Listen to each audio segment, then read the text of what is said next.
You know? So it's nice. Here's some updates, though. This is cool. Reporter, if you lived in the area, would you feel comfortable moving back into your home? I love Mike DeWine, by the way. He's such a comical looking person. Governor, if you were to live in the area, would you feel comfortable moving back into your home?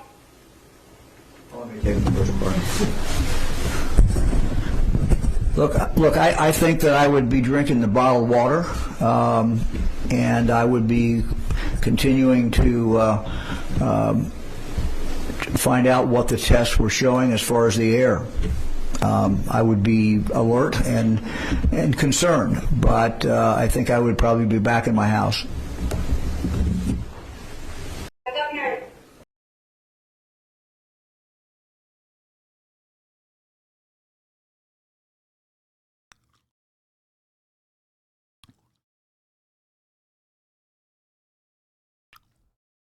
No government official should look like that.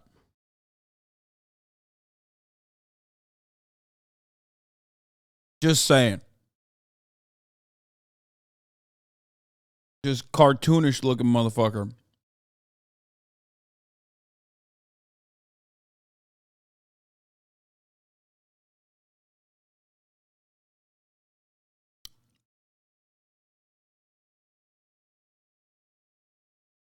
Pete Buttigieg finally talked about it last night. Said, I continue to be concerned about the impacts of the February 3 train derailment near East Palestine, Ohio, and the effects on families in the 10 days since their lives were upended through no fault of their own. It's important that families have access to useful and accurate information. The U.S. Department of Transportation has been supporting the investigation led by the National Transportation Safety Board. Our Federal Rail Administration and pipelines and hazardous material teams were on site within hours of the initial incident and continue to be actively engaged. We will look to these investigations and the investigation results, and based on them, use all relevant authorities to ensure accountability and continue to support safety. I can't believe he tweeted about this now.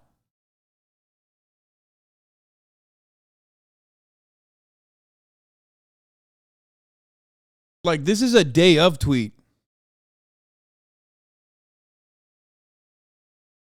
20 hours ago. Meaning, like, it took him almost fucking 2 weeks. A week and change for him to even say anything about it. What the fuck?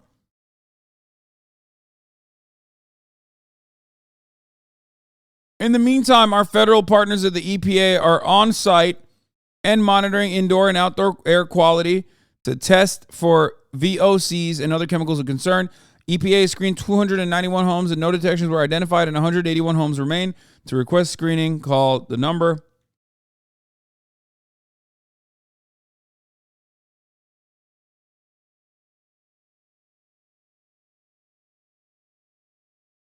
Like, I don't get it. Like, Lizzo didn't have to tweet about this for Pete Buttigieg to finally fucking say something about it. You know what I mean? JD Vance tweeted about this 10 days after. Brother, you are, oh my God, that's even worse than Pete Buttigieg. Bro, you are literally, like, you have one job, man.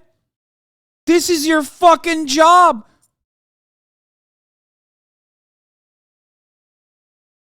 What the fuck? Was that a gay joke? What? What did I say? No. What could I have said that would have been a gay joke?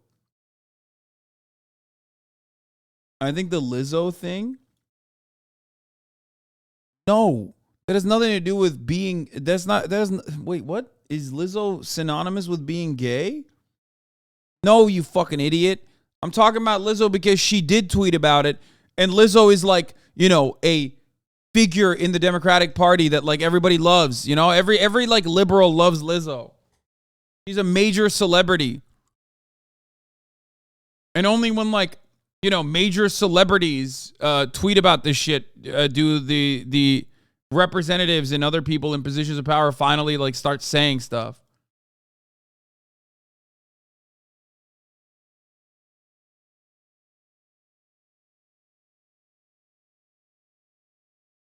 The first thing a politician does when a disaster happens is definitely not Twitter. You guys must miss Trump. I don't know.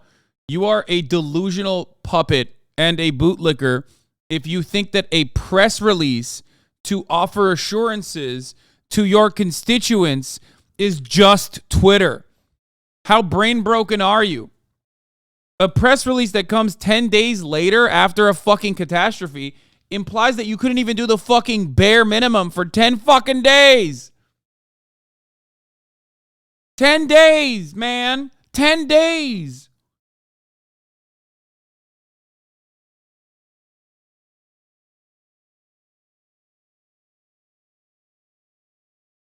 Now, ultimately, the chemical or the toxic pollutants and its long-term consequences might not even be as bad, but it doesn't fucking matter. Like, at that point, the fact that these people have not said anything and haven't done anything implies how normal they foresee this, how normal they believe this actually is. That, like, they didn't even think about it. They didn't even consider it. And it is normal. You need to understand how fucking normal this is. That's why when I mentioned it, people are shocked. Speaking of another thing that's normal, like unidentified objects floating